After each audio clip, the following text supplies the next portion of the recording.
예도입니다. 지금부터 단편 강좌 하나 열겠는데요. 주제는 짜라투스트라를 해석하는 둘레즈. 어떻게 보면 예도가 이전에 했던 둘레즈 대 가다모에 대한 후속 강좌라고 해도 과언이 아닙니다. 그래서 여기에 제목을 뭐라고 붙일까 고민을 하다가 짜라투스트라를 해석하는 둘레즈. 벌써 뭔가 냄새가 나죠, 여러분. 요것을 가다모의 해석학의 관점에서 둘레즈가 니체를 해석하는 그 부분을 구체적 예를 들어서 예도가 오늘 증명을 하려고 그래. 그리고 여러분 엄청 재미있겠죠, 그죠? 이거 역시도 예도의 창조적 강조합니다, 여러분. 차이와 반복의 결론 부분에 이런 절이 있어. 다시 돌아오지 않는 것, 되돌아오지 않는 것이라고 하는 절이 있는데, 거기서 둘레즈는 니체의 짜라투스트라에 나타나는 영원회귀에 대한 이야기 두 편과 그 다음에 속편으로서 나타날 수 있는 그 내용을 자기가 덧붙이면서 그 속편이 이런 것들이 있어야 되겠다 하면서 영원회귀를 해석하는 그런 게 나타난다라고, 여러분. 그 부분을 예도가 가다모의 해석학의 관점에서 적용시켜서 해석하려고 그래. 그러니까 이것은 정말 여러분들이 또 재미있는 그러한 사유여행을 할 수 있는 아주 독특한 주제겠죠, 그죠? 그 여러분들이 이 짜라투스트라에 나타나는 제3부에서 나타나는 영원회귀에 대한 두 가지 이야기를 여러분들이 먼저 알아야 돼. 그런 것들을 이제 둘레즈가 갖고 가서 정말 자기가 좋아하는 철학자 니체를 해석하는 둘레즈야. 그래서 둘레즈 역시도 그렇게 철학이라고 하는 것이 뭐야? 개념을 창조하는 기술이다. 이렇게 이야기하면서 단절을 이야기하고 거기에 대하여 또 다시 다른 이야기를 덧붙이고 있는데, 예도는 이 부분을 예도는 가다모와 연결하여 구체적으로 둘레즈 역시도 해석하는 그런 철학을 수행하고 있음을 예도가 밝히려고 합니다. 여러분 이거 그래서 여러분들이 이 강좌 역시도 여러분들에게 새로운 창조적 사유를 줄 수 있는, 그죠? 특히 전공자들에게, 그죠? 새로운 사유를 줄 수 있는 그런 강좌라고 할 수가 있습니다, 여러분. 자, 좋아요 잊지 마시고요. 그리고 예도 강좌에서 클래스의 차이를 느끼고 특히 철학하는 자들 가운데에서, 인문학을 사랑하는 자들 가운데에서 예도의 고정 강좌, 그죠? 그 클래스의 차이를 느껴서 여러분들이 다른 그러한 유료 강좌들과 비교해 보시고 정말 유익이 되셨다고 하는 분들 가운데에서 꼭 예도TV로 자발적 수업료를 보내주셨으면 감사하겠습니다. 자, 이제 강좌 시작합니다. 짜라투스트라에서 산으로 올라가죠, 그죠? 우리 인생도 산으로 올라가. 산이 많고 그 다음에 인생을 우리는 산으로 비유할 수 있어. 거기에서 짜라투스트라도 높은 산으로 올라가요. 높은 산으로 올라가면서 거기에는 또 깊은 바다와 연결되어 있는 그런 십년의 바다가 또 펼쳐져. 그러니까 산은 언제나 바다를 배경으로 하여 올라가잖아, 그죠? 그런 바다의 깊은 여행을 하면서 마치 산으로 올라가는 그런 난장이와의 영원회귀를 설명하는 비유에서 그 이전에 바다 여행을 하는 자라투스트라를 우리가 볼 수가 있다라는 거예요. 우리 인생 역시도 매 순간 높은 산을 올라가. 그런데 니체는 이러한 자라투스트라의 산에 오름을 마치 알베르 까미의 시지프의 신화를 연장시키는 그러한 물론 까미가 니체에게 영향을 받았잖아, 그죠? 그러니까 그런 느낌을 주는 그런 장면인데 거기에서 아우겐블릭 순간이라고 하는 성에 도달한단 말이야. 그러니까 이제 난장이가 진리는 곡선이고 이런 이야기를 한다고 거기에서. 그러니까 영원이라고 하는 거 그거는 곡선이고 원환이고 그런 뜻이 아니라 난장이를 훈계하면서 여러분들이 잘못 알고 있는 게 있어. 그래서 원문을 읽어야 돼. 그게 거기에서 영원핵이라고 하는 영원은 다른 게 아니라 한쪽 그 성에서 자라투스트라가 서 있는 그 지점이 순간이야. 그리고 한쪽 면은 지금까지 있어 왔던 영원한 역사의 시간이 있는 거야, 그죠? 또 다른 면은 영원히 펼쳐질 미래가 있는 거야. 이 미래의 시간이 순간으로 통합되는 그 지점, 그걸 이야기하면서 난장이의 곡선을 곡선에 대한 이야기, 영원회기에 대한 이야기를 반박하는 내용이 있는 거야. 그 부분에서 결국은 뭐냐 그러면 과거로 영원히 뻗어 있는 그러한 시간과 미래로 영원히 뻗어 있는 그 시간의 한 가운데에 서 있는 지금 현재의 순간, 여러분, 그 곡선의 끝에서 곡선이 다시 이루어진다라고 보면 되는 거예요. 그 영원회기는 사실 니체가 영원에게는 이런 것이다라고 말한 적이 한 번도 없어요. 그래서 여기서 들레즈의 해석이 나오는 거예요, 여러분. 이해가 돼요? 그 원문으로 보면은 에비거 비덜콤프트 데스 글라이헨이야. 그러니까 동일한 것의 영원한 핵이라고, 여러분. 그게 이 동일한 게 뭘까? 우리는 이거를 다양한 해석자들이 해석을 해왔어, 지금까지. 들레즈는 차이를 긍정하는 그런 핵이라고 이야기해요. 저는 들레즈의 해석이 상당히 타당하다고 봐요. 그래서 이거를 물리친다고. 난장이와의 대화에서 그냥 원이 아니라 그 영원 핵에서의 영원은 과거에 영원 전부터 펼쳐져 있는 그 직선과 그 다음에 내가 자라투스트라가 서 있는 그 지점에서 또 다른 쪽으로 아직 경험하지 않는 현재의 순간으로 통합되지 않는 그 직선, 양쪽 방향으로 뻗어 있는 그 직선의 한가운데의 현재, 그래서 그 미래의 영원성이 현재로 또다시 통합되는 그 지점을 이야기하고 있는 거라고. 그러니까 그런 영원 회귀를 이야기하다가 나중에 동물들과의 대화가 나와. 그게 이 두 가지 다가 뭔지 알아요? 이 두 가지 다가 그 자라투스트라의 제3부에 나오는 거야, 여러분. 그러니까 제3부에서 두 번째 영원 회귀에 대한 이야기는 이런 거야. 그냥 여러분들이 잘 아는 거야. 그러니까 이 세계는 존재고 모든 것은 사라졌다가 다시 나타나고 모든 존재는 만났다가 다시 헤어지고 또 시들었다가 다시 피어나고 이런 내용인 거야. 그래서 모든 존재의 수레바퀴는 이러한 하나의 원한으로 모여진다.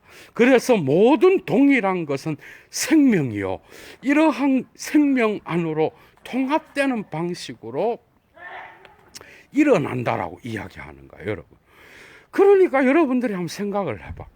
두 번째 동물들과의 대화에서 비로소 여러분들이 알고 있는 그 동일한 것의 영원 회귀가 나타나는 것 같아. 그래서 동일한 것과 유사한 것이 다시 영원히 반복되는 그런 방식으로 이 세계의 모든 존재들이 영원의 수레바퀴 안으로 흡수되는 듯한 그런 느낌을 주는 거야. 그러니까 이 두 번째 영원회귀에 대한 개념은 첫 번째 것과 좀 다른 거예요. 이해가 되죠? 그래서 동물들이 이야기를 끝내고 그래서 초인이 나타나고 그 이야기를 끝내고 나서 이제 자라투스트라의 가르침을 받으려고 하는데 자라투스트라는 침묵해 버리는 거야. 동일한 것, 유사한 것의 핵이 이렇게 이야기하는 거야. 그런데 이러한 자라투스트라에 나타나는 영원회귀에 대한 이 두 개의 난장이와 동물들과의 대화에서 나타나는 영원회귀는 여러분들이 반드시 힘의 의지라든지, 그러니까 그 유고집에서 힘의 의지를 붙여서 나타나는, 그죠? 비평판 제일 8번째 권에서 나타나는 그것을 함께 참조하면 그건 아주 좋은 거예요, 여러분. 그러니까 거기에서 뭐라고 하는지 알아? 거기에서는 모든 존재는 생성입니다. 그러니까 모든 존재는 생성이고 생성의 존재를 각인하는 거.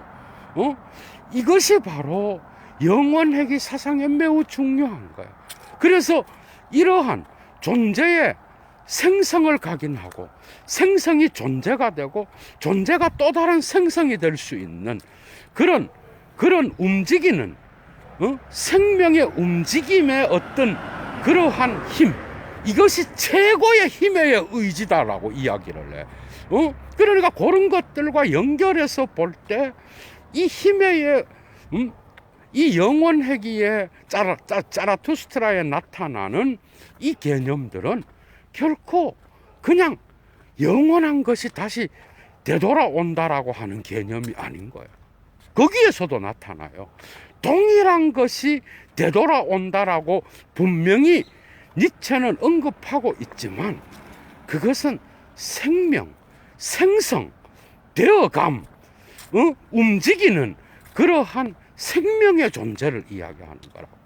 그 점에서 니체가 영원회귀의 난장이 동물들과의 대화에서 이야기한 거기에서도 우리는 동일한 것이 다시 회귀한다라는 것으로 비교시킬 수 없는 거야. 그러나 오해를 할 수 있는 거야. 그래서 이 동물들이 말하는 동일한 것의 영원한 회귀에 대하여 자라투스트라는 침묵해버려요. 대답하지 않아, 원문에서. 그래서 이걸 해석하는 거야, 들레즈가. 차이와 반복, 부록에서 요 부분을 해석하는 거예요, 들레즈가, 여러분. 그러면서 이 두 개의 이야기는 결코 영원회귀를 완전하게 설명할 수 있는 게 아니라, 이 두 개를 놓고 볼 때 자라투스트라의 속편이 나타나서 이 영원회귀를 완성해야 되는데 그 부재한 미완성의 자리를 자기가 통일성을 전제하고 그 세 번째의 부재한 미완성의 자리를 자기의 차이를 긍정하는 영원한 회귀로 채우고 있어. 그 세 번째는 뭔가 하면은 이것은 자라투스트라가 동일한 것의 영원한 회귀가 아님을 의미하기 때문에 침묵한 것이요. 첫 번째의 난장이와의 대화에서 진리를 단순한 곡선이나 원이라고 이야기했을 때 이것을 부정하면서 반박하면서 자라투스트라가 두 개의 양쪽으로 퍼져 있는, 한쪽은 과거, 한쪽은 뭐야? 순간을 지점으로, 현재의 순간을 지점으로 과거와 미래로 양쪽 방향으로 뻗어 있는 그러한 직선적 시간의 원환을 이야기했다라는 거. 이거는 동일자에 접근하지 못하는 거죠. 뭔가 아직은 동일한 것의 회귀를 이야기하지 않는 그런 방식으로 진행되고 있다라는 거. 그러니까 둘레즈가 이 세 번째의 영원 회귀를 그 미완성의 작품으로 보고 이 두 개의 속편이 세 번째의 어떤 영원 회귀에 대한 설명이 있어야 된다라고 이야기를 하면서 자기 자신의 독특한 그러한 해석을 덧붙이는데, 그게 바로 그 영원한 회귀는 동일자의 영원한 회귀가 아니라 모든 차이 나는 것에 그리고 차이를 긍정하는, 긍정만이 존재하는 부정적인 것과 유사한 것의 회귀를 거부하는, 긍정하는 차이를 나타낸다라는 거예요. 그렇게 되려면 어떻게 돼? 자라투스트라가 죽어버려야 되는 거예요, 여러분.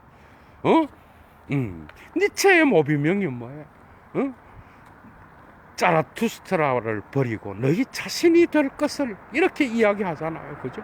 그러니까 자라투스트라의 죽음을 통하여, 물을 통하여 다시 되돌아오는 그 생성의 존재론, 그리고 차이와 반복에서 그 반복은 결코 동일한 것의 반복이 아니라 매 순간 달라지는, 그래서 물을 통하여 다시 존재로 되돌아올 수 있는, 그래서 죽어야 다시 자라투스트라가 돌아올 수 있는 거예요. 이해가 되죠? 그런 점에서 두 번째의 동물들과의 대화에서 자라투스트라가 영원회귀에 대한 그 동일한 것의 영원한 회귀를 마치 침묵하면서 긍정도 아니고 부정도 아닌 그런 자세를 취하고 영원회귀에 대한 설명을 자라투스트라에서 마무리하고 있다는 것은 세 번째 속편을 우리가 상정할 수가 있는데, 그게 바로 다른 게 아니라 자라투스트라의 죽음을 통하여 다시 나타나는 그 회귀를 이야기하는데, 그 회귀는 결코 동일한 것이나 유사한 것, 부정적인 것의 회귀가 아니라 차이를 긍정하는 그런 회귀로서 나타난다라고 하는 것. 이해가 되죠? 그래서 첫 번째와 두 번째와 세 번째의 영원 회귀에 대한 이러한 둘레즈의 해석이 완성이 된다라고 볼 수 있어. 여기서 예도가 가다머의 해석학을 사유했던 거야, 여러분. 여러분 생각을 해봐. 둘레즈가 유일하게 까지 않는 상당히 친화적인 철학자가 니체예요, 여러분. 둘레즈의 손에서 가장 많이 까이는 게 헤겔이야. 헤겔 철학이에요, 여러분. 그리고 니체는 가장 큰 대우를 해줘. 그래서 니체의 텍스트를 재해석할 때의 둘레즈는 정말 니체의 적자로서 니체의 텍스트를 해석학적으로 다시 해석하면서 자기 자신의 이야기를 하는 그런 방식을 취하고 있어. 여기에서 저는 둘레즈가 가다머의 해석학적 방식으로 볼 수 있는 부분이 있다고 착안을 해낸 거야. 여러분 생각을 해봐. 헤겔에 대하여 해체적 읽기를 수행하는 둘레즈와는 다르게 니체에 대해서는 통일성을 인정하고 있어요, 여러분. 의미의 통일성을 전제하고 있어. 맞죠? 그러나 헤겔 읽기에서는 해체적 방식으로 헤겔을 분해하고 자기 방식대로 철학을 수행하지만은 그 두 가지 방식에서 니체 읽기에서는 해석학이 그대로 적용되는 방식으로 나아가고 있다라는 거예요. 자, 이제 해석학으로 돌아갑니다, 여러분. 여러분 봐봐. 의미의 통일성을 전제하는 것. 가다머가 하이데거를 따라서 자기 방식대로 뭐죠? 완전함을 앞서 잡아야 우리는 텍스트를 해석할 수 있는 거야. 그런데 데리다와의 논쟁에서 데리다는 의미의 통일성을 붙잡고 그 의미를 파악하는 게 해석학의 임무가 아니라, 해석학의 임무는 그 통일성을 해체하는 은유의 지점, 그리고 다층적 의미의 지점, 플라톤의 텍스트에서 파르마콘과 같은 그런 독특한 양가적 의미를 가진, 양약과 독약의 의미를 가진 그러한 지점을 찾아내요. 거기에 천착하여 텍스트 전체의 의미를 흩뿌리는 그러한 해체의 지점을 찾아내요. 해석학이 거기에 관심을 가지는 게 해석학의 임무가 아닌가. 이거를 가다모의 완전함의 앞서 잡음이라는 이 개념을 비판하고 텍스트의 통일성을 전제하는 것을 비판하면서 했던 게 바로 뭐야? 데리다라는. 이러한 데리다적 해석학, 이러한 니체적이고 데리다적인 이런 해석학은 누구한테 적용되는 거야? 들레즈의 해석학에서 헤겔 읽기에 적용되는 거예요. 그런데 들레즈는 유독 니체의 텍스트는 그대로 답습하고 심지어 없는 의미까지도, 부재한 기표까지도 찾아내서 그 있는 두 가지의 영원회귀의 텍스트에다가 자기만의 독특한 그러한 미완성의 세 번째 해석을 집어넣어서 영원회귀를 이야기할 정도로 니체에게는 호의적이었다라는 거예요. 여러분 재미있죠? 맞잖아, 그죠? 그러니까 니체에 대해서는 그 니체 텍스트의 의미의 통일성을 전제하고 들어가는 거야. 들레즈는, 그죠? 그래서 자라투스트라에서 나타나는 영원회귀를 두 가지의 의미로 난장이와의 대화, 동물들과의 대화를 해석한 다음에 거기로부터 니체는 이러한 것에 침묵하고 자라투스트라를 통하여 침묵한 그 이야기, 부재한 기표, 그러니까 그 텍스트에서는 나타나지 않는 그러한 미완성의 지점을 찾아내어 그것을 그 텍스트 안에 나타나는 두 개의 의미와 결합시키고 있다라는 거야. 여러분, 이게 바로 들레즈 역시도 고전을 해석하고 있는 거예요, 여러분. 그러니까 모반적이고 자기가 말하는 철학이란 무엇인가, 깨스클라 필로소피에서 말하는 그러한 단절을 통하여 새로운 개념을 창조하는 그러한 것, 기존에 있었던 철학에 저항하여 기존에 있었던 진리 담론을 재현하는 방식이 아니라 기존의 것에 대하여 모반을 일으키고 반란을 일으키고 그것을 뒤집어 엎어서 또 다른 단절을 통하여 자기만의 철학의 개념을 형성하는 게 바로 철학의 본질이라고 봤던 것처럼, 이런 해석학은 뭐야? 니체에게는 적용되지 않는 거예요, 여러분. 이해가 돼요? 니체에게는 적용되지 않는다니까. 니체는 오히려 가다머가 전통을 신뢰하고 하이데거의 그러한 존재와 시간에 나타나는 그런 혁명적인 현존재 분석론으로부터 그것을 받아들여서 전통을 처해 있음과 내던져져 있음에 기속시키고 여기에 대한 지평으로 가지고 와서 해석자를 현존재와 일치시키면서 현존재의 지평과 과거의 지평, 내던져져 있음의 지평을 언제나 새롭게 해석해 나가는 이런 것들을 전통의 해석과 결합시키고 있는 이 가다머가, 그죠?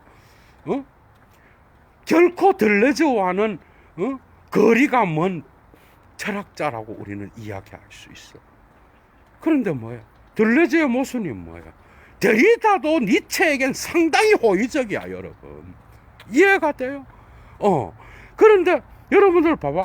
아무리 들레즈가 니체를 해석해서 자기 자신의 또 다른 생성의 존재론을 이야기한다고 하더라도 니체 텍스트를 해석할 때의 들레즈는 결코 자기가 철학이란 무엇인가에서 말하는 그러한 완전히 뒤집어 엎어서 단절하여 자기만의 철학을 이야기해야 된다라고 하는 이 주장이 결코 적용되지 않는다라는 거예요. 여러분 이해하고 있습니까? 이 말을 결코 적용되지 않아요.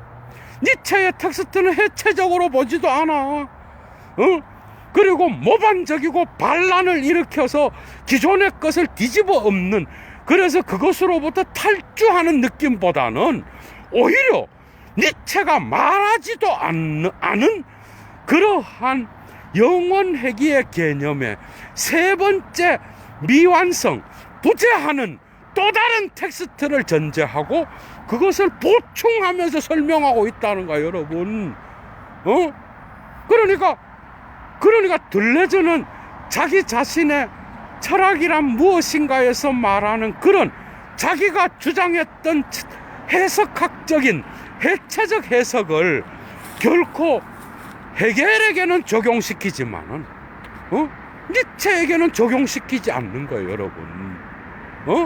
니체에 적용시키는 해석은 오히려 신뢰의 해석학에 가깝다라는 거야. 예도의 주장은 바로 그거예요. 그래서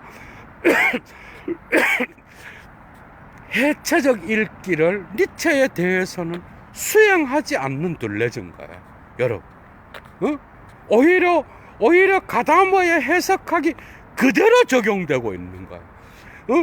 그러니까 니체 텍스트의 의미의 통일성을 전제하고 부재하고 있는 그 의미까지도 통합하여 통일성으로 만들면서 니체의 텍스트에 대해서는 상당히 친해석학적이고 친가다머적인 친하이데거적인 방식으로 니체를 해석하고 있는 들레즈를 보라는 거예요. 예도의 이 강좌의 중점을 이해하겠죠, 여러분. 정말 이거 역시도 여러분들에게 많은 사유를 할 수 있는 그런 지점을 보여주고 있어요. 이런 게 철학이야, 여러분. 그러니까 자기 해체론자들 역시도 자기 자신 안에 자기 모순을 갖고 있다니까, 여러분. 여러분 한번 봐봐. 해체론자들이 빠지기 쉬운 함정이 뭔지 알아요?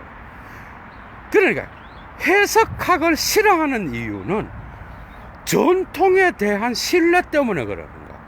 그러니까 모든 해석자는 내던져져 있음으로부터 새로운 기획투사로 나가요. 이게 하이데거잖아, 그죠?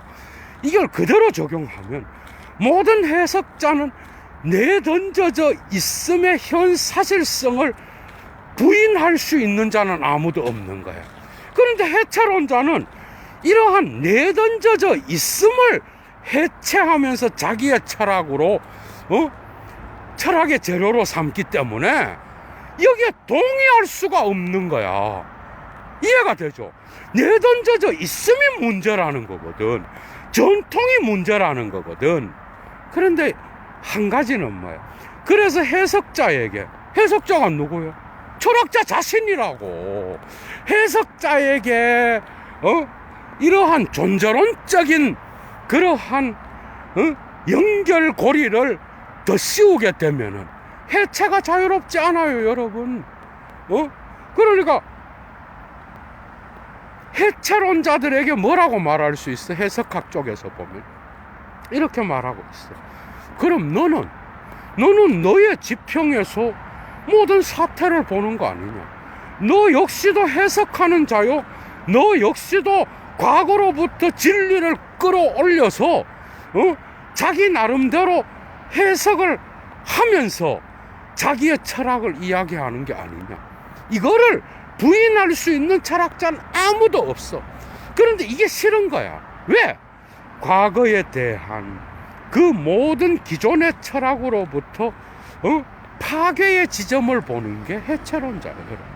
그러니까 데리다나 니체는 과거 전통의 텍스트로부터 언제나 뭘 보는 거야? 거기에 모순이 뭐고 거기에 들어있는 그러한 의심할 수 있는 그런 개념이 뭐고, 문화 속에서 지금까지 있어 왔던 문화가 성스럽다라고 하는데, 그 성스러움은 비성스러운 것, 욕망 덩어리로 가득 차 있는, 미덕은 비미덕으로, 그 다음에 우리가 말하는 이성은 얼마나 잔인함의 역사를 희생시켜 가면서 이성의 훈련을 해왔는지를 밝힐 때에 그 과거 자체가 해석자의 내던져져 있음 자체가 문제가 되는 거거든.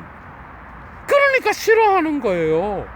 그런데 이거를 해체론자에게 적용시켰을 때는 자기 역시도 특정한 전통 안에서, 그게 니체 라인의 이러한 망치를 든 철학자의 파괴적 해석에 그저 근거하여서 그것으로부터 자기의 철학을 이야기하는 전통이 이미 니체한테서 있었다라는 거야. 이 전통을 의존하여 자기 선배 철학자를 해석하는 들레즈 역시도 선호적일 수밖에 없었다라는 거야. 니체의 텍스트를 해석하는 들레즈를 보십시오. 거기에 어떤 해체적 읽기가 있으며 거기에 어떤 흩부름의 읽기가 있느냐고. 거기에는 통일성을 전제한 읽기가 존재하는 거예요. 이해가 되죠? 이제 통일성을 전제하는 그런 해석이 있는 거라고, 여러분. 그렇다라고 한다면 결코 이러한 자기의 해체적 읽기를 이야기하고 모든 전통으로부터의 단절을 이야기하면서 그 모든 철학의 전통의 개념들을 해체하는 들레즈 역시도 자기 선배 철학자였던 니체에 대해서는 자기의 이론을 적용시키지 못하고 있는 거야, 여러분. 오히려 가다모의 해석학을 니체한테 적용시키고 있는 걸 보시라고. 니체 텍스트의 완전한 의미의 통일성을 전제하면서 자기 자신의 그러한 니체 읽기를 수행하고 있는 들레즈를 볼 때에 거기에 모순이 있는 거야. 이 강좌는 그래서 들레즈 역시도 가다모처럼 해석하는 자예요. 전통을 해석하는 자야. 그런데 그 전통이 헤겔한테서는 반전통적으로 나타나지만은 니체 전통에 대해서는 상당히 호의적인 방식으로 텍스트를 해석하고 있다라는 거예요, 여러분. 야, 여러분, 이런 거를 잘 알아야 되는가. 이런 읽기들을 여러분들이. 그죠? 그러니까 그 양방향으로 뻗어져 있는 해석학적 특징의 다른 태도를 여러분들이 보고 들레즈 읽기에서 왜 니체에 대하여서는 의미의 통일성을 전제하는 방식으로 읽기를 수행하고 헤겔에 대해서는 반헤겔적이고 반변증법적인 그런 태도를 취하는지, 그 역시도 이 두 가지의 해석학적인 의미의 통일성을 전제하는 해석과 그 다음에 해체적인 단절의 개념 창조를 동시에 주장하고 있다라는 거예요, 여러분. 그러니까 들레즈의 텍스트 안에도 자기가 거부하고 있는 연속의 개념이 숨어 있다라는 거예요, 얘도. 특히 니체한테는 그래요, 여러분. 들레즈 역시도 플라톤부터 시작하여 니체를 따라서 오만 서양 철학의 전통들을 파괴하고 해체하고 하지만은 칸트도 또 탁월하게 연구했어요. 하지만 헤겔에 대하여서만큼은 가장 강력한 칼을 휘두르는 게 바로 들레즈라. 그런데 이러한 현상은 니체는 면죄부를 주고 있다라는 거야. 여러분들이 읽어보라니까. 니체로부터 모든 게 나오는 거야. 의미의 논리, 차이와 반복, 그 모든 렁띠 외뒷배. 니체가 없는 작품이 없어요. 모든 작품 안에 니체가 숨어 있어. 그 텍스트에 대해서는 결코 헤겔을 비판하면서 헤겔의 사유를 해체할 때에 그런 모습이 니체의 텍스트에 대해서는 결코 수행하지 못하고 있다라는 거야. 이게 예도의 오늘 강좌의 주장이야, 여러분. 여러분들한테 엄청난 걸 엄청난 사유를 가르쳐 주는 거야. 그러니까 그냥 나는 누구 좋아. 여러분들 여기에서 예도가 여러분들한테 도움을 줄 수 있는 게 하나 있어. 소위 포스트 모던 철학을 하면서 들레즈만 읽고 독일 철학 공부를 안 했다. 이런 자들의 위험한 건 뭐예요? 상당히 가벼워. 이해가 돼요? 그러니까 그냥 니체가 쓴 들레즈가 쓴 이런 니체도 원문으로 보고 본자가 들레즈를 해석하는 거랑 들레즈만 읽고 니체를 보는 자도 역시 엄청난 순진성에 빠질 수 있어. 칸트 헤겔은 더해요, 여러분. 이게 쉬운 게 아니야. 그러니까 들레즈의 1차 자료나 2차 자료를 읽고 독일 철학을 재단하는 자는, 그러니까 모더니즘, 칸트와 헤겔을 재단하는 자는 똥이 될 수가 있어요. 무게감이 완전 떨어진다니까. 그러니까 데리다를 읽고 칸트와 헤겔을 이야기하는 자 역시도 동일해. 그러니까 어떻게 나가야 돼? 차라리 칸트와 헤겔의 원문을 읽고 데리다에게 접근하면은 데리다의 수준을 여러분들이 알 수가 있는 거예요.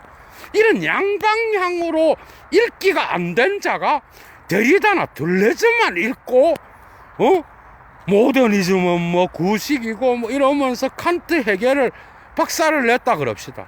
박살이 나나 거기서? 안 나요. 한 부분도 안 돼, 다룬 게. 이해가 되죠. 그러니까 여러분들이 어설프게, 근데 또 들레즈 1차 자료로 읽었으면 이건 수준이 또 달라. 들레즈도 장난이 아닌 거거든, 1차 자료에서는. 그러니까 2차 자료나 3차 자료를 읽고 그걸 갖고 자기는 들레즈를 통하여 헤겔을 본다든지 들레즈가 언급하는 칸트를 이야기한다든지. 여러분들 오늘날 지적도 그래. 그래도 지적은 관념론을 독일 철학자 헬리로부터 잘 배웠어요, 여러분. 그런데 여러분들이 봐봐, 그런 식으로 데리다가 언급한 칸트, 헤겔, 그 다음에 들레즈가 언급한 칸트, 헤겔, 하이데거는 더해요. 그러니까 이 세 사람을 여러분들이 이 세 사람에 대한 책을 뒤집어서 1차 자료도 읽지 않고 들레즈가 알려주는 텍스트, 그 하이데거, 들레즈가 알려주는 칸트, 들레즈가 알려주는 헤겔만 읽고 그 세 사람을 난도질했다고 생각합시다. 속아 웃을 일입니다, 여러분. 이해가 되죠? 그렇게 나가서는 안 된다는 거예요. 그게 어설프게 포스트 모던만 공부한 사람은 정말 가벼워요. 그게 단지 알아. 어림도 없는 이야기예요, 여러분. 그래서 예도가 나쁜 주사위 놀이를 하는 하이데거, 참 웃기는 거죠. 그래서 들레즈가 뭘 오독했는지 내가 하이데거의 관점에서 확 뒤집어서 깐 강좌가 있어.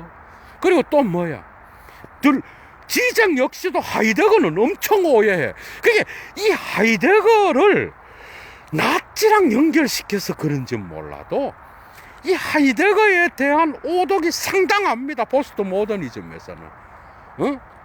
그래도 리케르가 제일 잘 보고 있어. 리케르나 레비나스는 뭐 상당히 잘 보고 있다고 봐.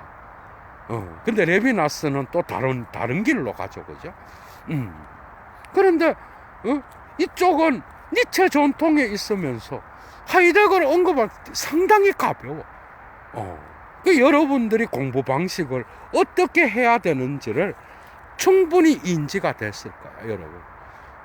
양쪽을 다 함께 아우르면서 존재의 무게를 가져야 돼. 예를 들면 오늘날 그거예요. 자, 오늘날 포스트 모던적 시를 쓴다고 합시다.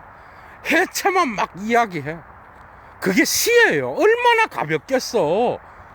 거기에 하이데거의 존재로서 드러나는 그러한 존재론적 무게를 함께 이야기하면서 해체를 이야기한다면 그 무게감은 상당할 겁니다, 여러분. 그런데 그냥 탈주하고 벗어나고 요런 것만 알아갖고 그냥 전통을 우습게 보는 이런 인간들이 한둘리가 아닌 거야. 그런데 고전이 무너져요, 여러분. 그렇게 쉬운 문제가 아니야. 들레즈 데리다 이후에 헤겔 칸트가 사라졌어요. 데리다가 데카르트가 사라졌어. 그 고전을 잡으면 또 다른 의미가 나온다라는 거야, 여러분. 또 다른. 그래서 고전은 그렇게 쉽게 물론 데리다, 들레즈 역시도 그죠? 포스트 모던의 고전의 철학자로 들어가면 대가예요, 당연히. 그러나 그들이 해체한 자들이 철학이 무의미해졌어. 그들이 해체한 게 다야, 여러분들. 어림도 없는 이야기예요. 지적은 오히려 해결 안에서 오히려 그 부정성을 탁월하게 해석해갖고 포스트 모더니즘에서 못 본 내용을 이야기하고 앉아있잖아, 여러분들. 고전은 그런 거라고. 그렇게 쉽게 무너지고 해체될 수 있는 게 아니야. 그래서 그냥 해체를 너무 좋아하게 되면은 그 존재론의 무게가 떨어지고 그 사람의 철학함의 무게가 떨어져요. 예를 들면 그거야. 독일의 칸트, 헤겔, 후셀, 하이데거를 하나도 읽지 않고 포스트 모더니즘을 통해서 바라본 칸트, 헤겔, 후셀, 하이데거는요, 거기에 들어가지 않습니다, 여러분. 그 무게가 장난이 아니야. 하이데거적인 존재 사건에 드러남에 무게 있는 그러한 존재론적 해석이 시에 포함되지 않고 그냥 들레즈 데리다적인 해체만 이야기하는 시를 쓴다고 합시다. 그 누가 읽겠어요? 그 존재 무게가 얼마나 떨어지겠어? 그것을 함께 갖고 있는 그 존재론적 무게와 해체적 읽기를 함께 동반한 그런 철학이 되지 않는다면 여러분들의 철학 담론 역시도 그 무게가 떨어질 수밖에 없는 거예요. 재밌죠? 엄청난 여러분들에게 유익이 될 수 있는 강좌가 될 거예요, 이것 역시도. 그죠? 그래서 대가리를 숙이고 겸손히 대가들의 고전을 읽는 자들이 돼야 되지. 어느 하나를 신뢰하고 지는 읽지도 않고 대략 들은 걸 갖고 남들한테 씨부린다든지 그냥 그렇게 얘기해서 그게 남들보다 내 지성이 뛰어나다는 걸 이야기한다든지. 코미디에 예도 TV 보는 자들은 그런 자가 하나도 없다라고 확신합니다, 여러분. 왜 1차자로 읽기를 1차자로 들어가면 딴 얘기하고 앉아있는데 그렇게 쉽게 도식화될 수 있는 게 아니에요, 고전은. 어느 한 사람이 하이데거를 해석한다? 속아 웃을 일입니다. 어느 한 사람이 칸트를 다 한다? 헤겔을 다 한다? 아이고, 여러분, 그런 말 하는 자들이 오히려, 대중을 속이는 거야. 약을 타는 거예요. 그 역시도 그 고전의 칸트, 헤겔, 하이데거에 대한 하나의 해석을 하고 있는 거예요, 여러분. 그게 고전의 힘이에요, 여러분. 반드시 기억하시고 오늘 강좌를 통하여 들레즈 안에서 나타나는 그러한 니체와 헤겔 읽기에 대한 완전히 다른 태도, 여러분. 거기에서 나타나는 모순을 통하여 여러분들이 고전의 힘을 다시 한번 생각해 볼 수 있는 그런 시간이 되었으면 합니다, 여러분. 예도의 바람은 그것이고요. 자, 시국이닌 만큼 여러분 늘 건강 유의하시고 예도도 존재의 숲에서 한 편의 강좌를 위하여, 그죠? 오늘 존재의 숲에서 자라투스트라를 해석하는 둘레즈라는 제목 강좌를 끝내겠습니다. 건강한 주말 마무리하시고 늘 행복한 삶 영위하시기 바랍니다. 주스!